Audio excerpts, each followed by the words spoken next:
Salut tout le monde, c'est Pumpkin et aujourd'hui on se retrouve sur Across the Time 1 pour pouvoir vous faire un petit résumé sur cette map.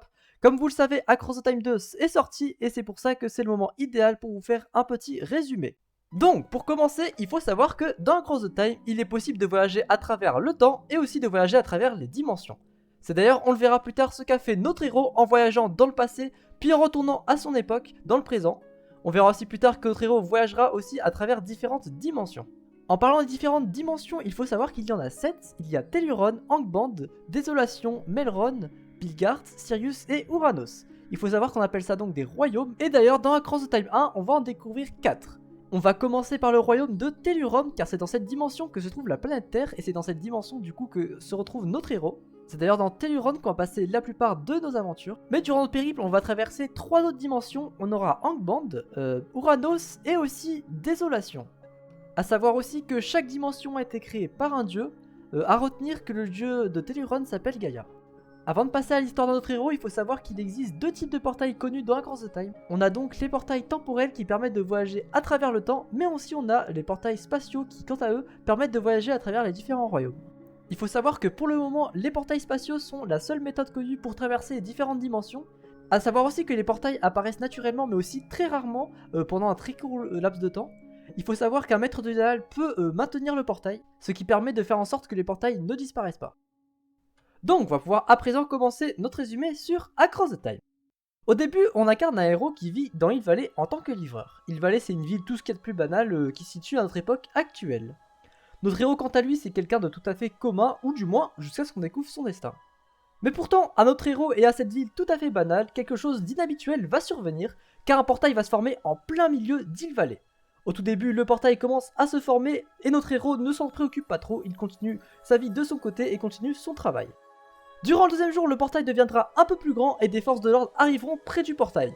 Le héros va donc en profiter pour voler une petite arme afin de pouvoir se défendre durant les prochains jours. Durant la nuit, on découvre que des monstres ainsi qu'un virus sortent de ce portail, c'est alors que va commencer l'apocalypse dans Hill Valley. A ce moment-là, c'est la panique totale en ville. Il y a des zombies partout, notre héros va donc tenter de s'échapper. Mais en sortant de chez lui, une mystérieuse voix apparaît. La mystérieuse voix va donc expliquer à notre héros qu'il n'a pas de temps à perdre et qu'il faut lui faire confiance.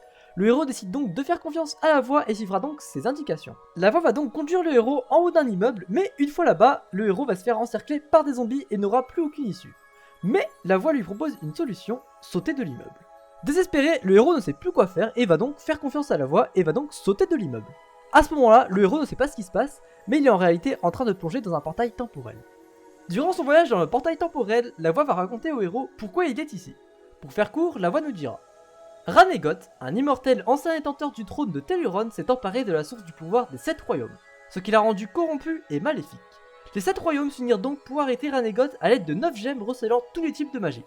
Ranegoth fut donc enfermé pendant longtemps, mais il parvint à s'échapper. Un jour, un prophète a annoncé la venue d'une nouvelle source de pouvoir sur Telluron. Ranegoth, qui était donc à présent libre, fut au courant des paroles du prophète et a donc voyagé dans le temps pour s'emparer de la source du pouvoir. Le seul moyen d'arrêter Ranegoth est de retrouver les 9 gemmes recelant tous les types de magie qui ont été cachés un peu partout dans Telluron ainsi que dans d'autres royaumes. Malheureusement, les forces du mal se sont installées autour des gemmes à cause de la magie émanant des gemmes. On apprend alors que nous sommes l'élus et nous sommes le seul à pouvoir trouver les gemmes. Le héros se retrouve donc à avoir la lourde tâche de retrouver les 9 gemmes pour pouvoir vaincre Ranegoth afin de sauver son époque. Durant notre aventure, on va parcourir 9 donjons pour chercher les 9 gemmes différentes que je vais vous montrer et remémorer tout de suite pour la plupart d'entre vous. On passera donc par la forêt de Firon pour atteindre le sanctuaire Sylvestre pour obtenir la gemme de vie. On ira donc ensuite dans le désert de Kakara ainsi que dans l'oasis Sirocco pour se rendre dans le temple de Carcan pour obtenir la gemme de courage.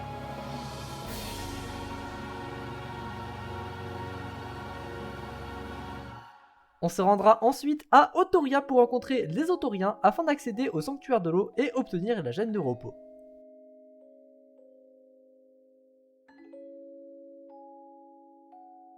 On passera aussi par les catacombes d'Erndel pour obtenir la gemme de l'espoir.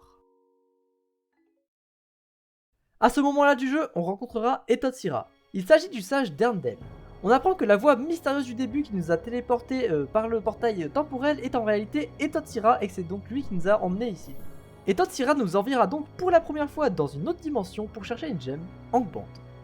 C'est dans cette dimension que l'on fera la rencontre d'Azazel, un personnage à retenir pour l'histoire d'Across the Time, et c'est à ce moment-là que l'on verra aussi le héros s'emparer du pouvoir de la source de corruption par contrainte de devoir vaincre Ranegot. Retenez bien ce passage car il s'agit d'un moment très important car on entendra souvent parler du pouvoir de corruption dans Across the Time 2, donc retenez bien ça. On récupérera alors la gemme de haine puis on retournera dans le royaume de Tel'Uron. On partira ensuite dans le donjon du passé qui est l'ancienne demeure de Ranwe qui est à présent, je le rappelle, Ranegot. On affrontera d'ailleurs Iluikimi, un golem de la dimension de Bilgard, pour récupérer la gemme de souvenir. Mais en tuant Iluikimi, le héros a provoqué la colère des dieux, il doit donc aller activer le mécanisme céleste pour apaiser les dieux. Le héros partira ensuite dans les montagnes enneigées où se trouve le sanctuaire des corps pour trouver la gemme du savoir. Dans son périple, le héros activera le mécanisme céleste, ce qui stoppera la colère des dieux. De retour à Erndel, le héros se rend compte que la nuit ne tombe plus sur Tel'Uron, et décide donc d'aller voir Uran, maître du soleil sur toutes les dimensions, pour établir la nuit et le jour dans Tel'Uron. Le héros se rend donc dans une nouvelle dimension, Uranos. Après un voyage très difficile et des énigmes à s'en mordre les doigts, le héros bat Uran et prend la gemme des songes. Et enfin, le héros part récupérer une dernière gemme dans une dernière dimension, Désolation. Le héros va donc faire la connaissance de l'esprit gardien, il s'agit du gardien de la dernière gemme. Pour récupérer la dernière gemme, le gardien donnera une épreuve très difficile, battre Namegot l'immortel, anciennement appelé Namryn. Pour ce faire, le héros va donc récupérer 7 fragments de lumière d'Uran pour affaiblir Namegot et le rendre mortel. Le héros va alors battre Namegot avec l'esprit gardien, puis Namegot dira un ultime adieu à son ami. Son esprit et celui du gardien reposent à présent en paix, le héros récupère donc la gemme de cauchemar. Ça y est, il l'a fait, le héros a enfin réuni toutes les gemmes. Il revient donc à présent dans son époque par le portail spatial du temple d'Erndel et se retrouve dans la société lambda. Il s'agit d'une société ayant trouvé la source que convoite Ranegot.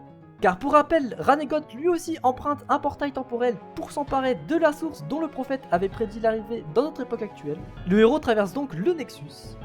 Il s'agit du laboratoire souterrain géant de la société lambda qui nous permet d'arriver jusqu'à la source. À ce moment-là, le héros se retrouve face à face avec Ranegot. Dans un ultime combat, Ranegot fut vaincu et tente alors de s'auto-détruire, mais en vain, car Eton Sira téléporte le héros à Erndel pour le sauver. Et voilà, c'est enfin terminé, le héros a sauvé le monde des griffes de Ranegot. Et les plus téméraires d'entre vous auront peut-être battu Umbra Tyrant. Je sais pas comment ça se prononce, je vous l'écris à l'écran. Après ça, le héros retourne vivre à son époque pour vivre une vie calme et paisible. Enfin du moins, jusqu'à un prochain événement que vous découvrirez dans Across the Time 2. Et voilà, c'est la fin de cette vidéo. Si la vidéo vous a plu, n'hésitez pas à vous abonner, à liker la vidéo et à lâcher un commentaire, ça me ferait vraiment très plaisir. N'hésitez pas aussi à rejoindre le Discord d'Across the Time. Moi je vous dis, on se retrouve sur Across the Time 2, à la prochaine. C'était Pumpkin FR sur la chaîne Le Guide Ultime d'Across the Time.